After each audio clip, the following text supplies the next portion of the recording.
Mwongeye kwirirwa neza bene data, nshuti zanjye nshimira cyane ku bakoze subscribe kandi n'abatarayikora namwe basaba kugira ngo muyikore turusheho kugendana.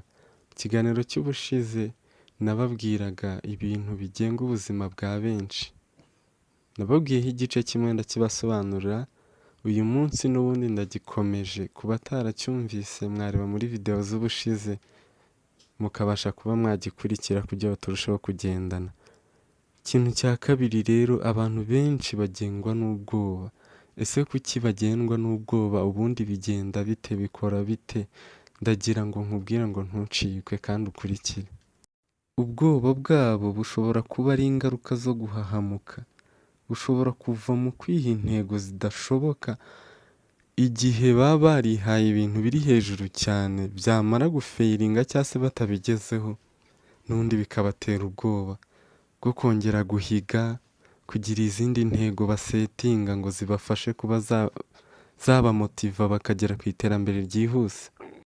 Ubwoba kandi nanone bushobora kuba ingaruka yo kuba wararezwe n'ababyeyi b'abanyagitsure cyane, cyangwa se bukava mu mikorere bwite y'amaraso yawe.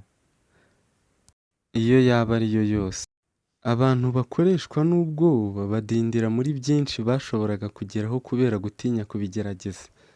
Si kenshi se muzi abantu batinya gushora, wenda ngo bacuruze, hari bizinesi runaka, hari ukwiga ubumenyi runaka abe yakwiyungura, ugasanga yagize ubwoba, ugasanga ari kudindira cyane kubera kugira ubwoba bwo gushora, agatinya kwimuka ngo ave hano ajye ahandi agerageze, ubwo bwoba bukamudindiza.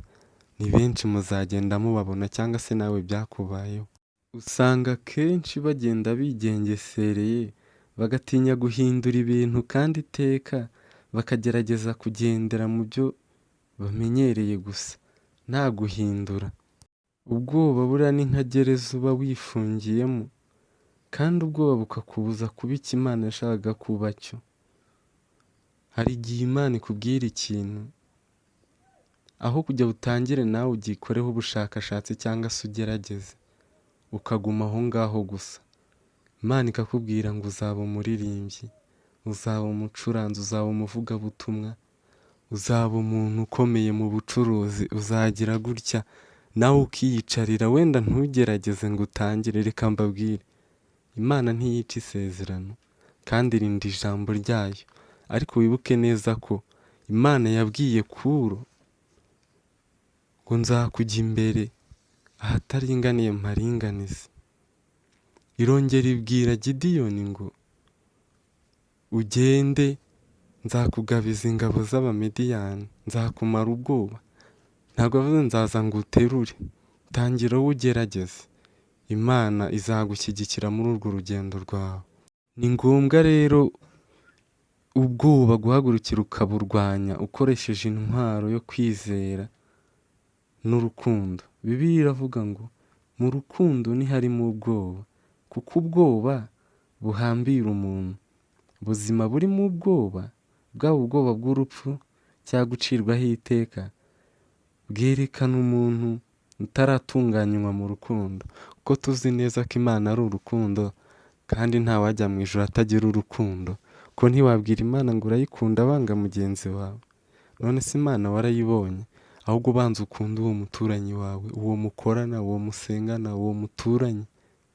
Imana nayo icyo gihe izakwishimira, uzaba wayikunze kuko wakunze abayo. Kandi muzasanga nta mukiranutsi wejejwe by'ukuri utinya gupfa. Oya, ikibazo si ugupfa, ahubwo se niba upfuye basugiye he?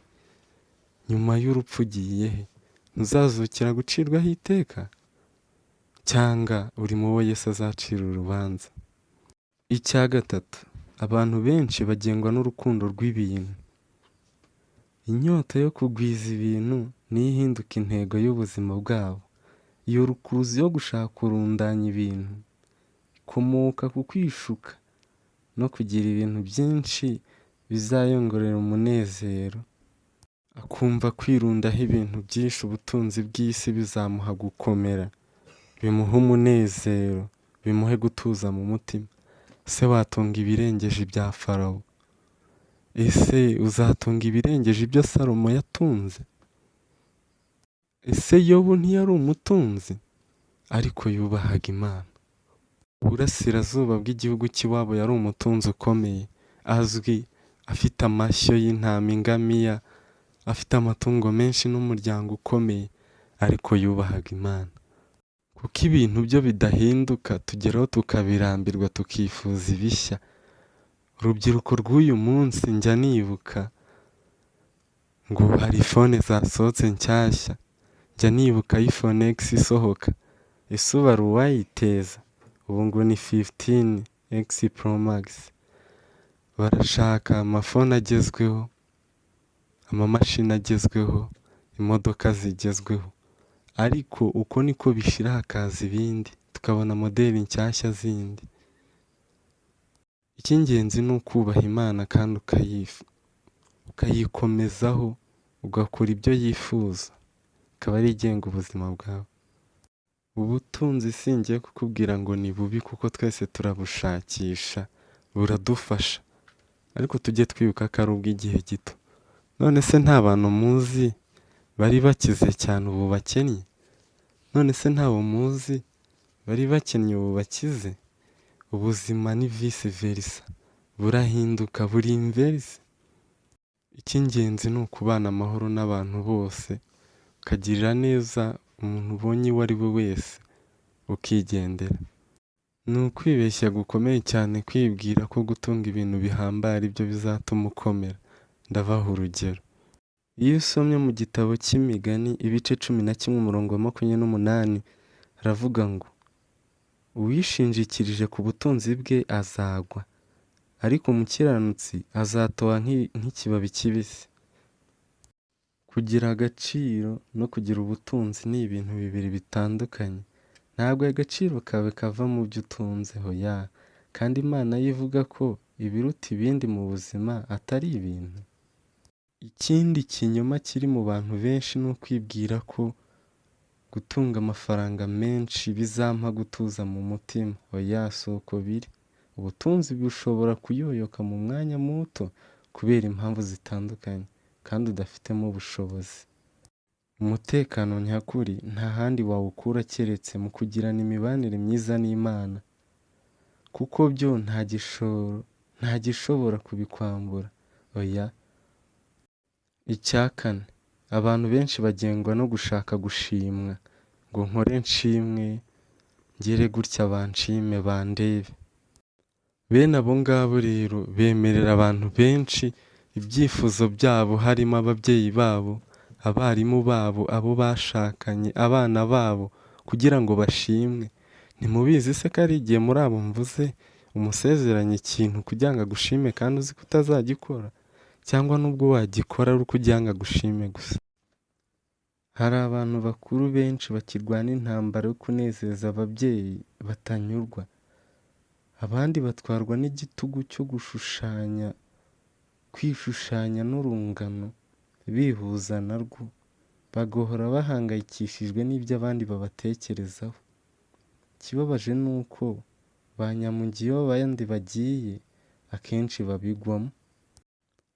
Ntabwo nzi amabanga yose ageza abantu ku butsinzi, ariko hari inzira imwe itayoba yo kurangiza nabi. Iyo nzira ni igihe ushaka kunezeza abantu bose, uwo mukino ntuzigera uwutsinda. Iyo ugengwa n'ibitekerezo by'abandi cyangwa ushaka gushimisha abandi, bituma udashobora kugendera mu migambi Imana ifitiye ubuzima bwawe. Yesu yaravuze ati, ntushobora gukeza abami babiri. Hari izindi mbaraga zishobora gutegeka ubuzima bwawe, ariko zose ntaho zikugeza uretse kugupfusha ubusa imbaraga zawe, guhangayika nta mpamvu, no kugira ubuzima butagira icyo bukugezaho. Reka nkubwire ngo wakoze kubana nanjye, mbashimira cyane mwe mukomeje kunkurikira, abakoze subscribe n'abatarayikora muyikore kugira ngo ikiganiro cy'ubutaha kizabacike.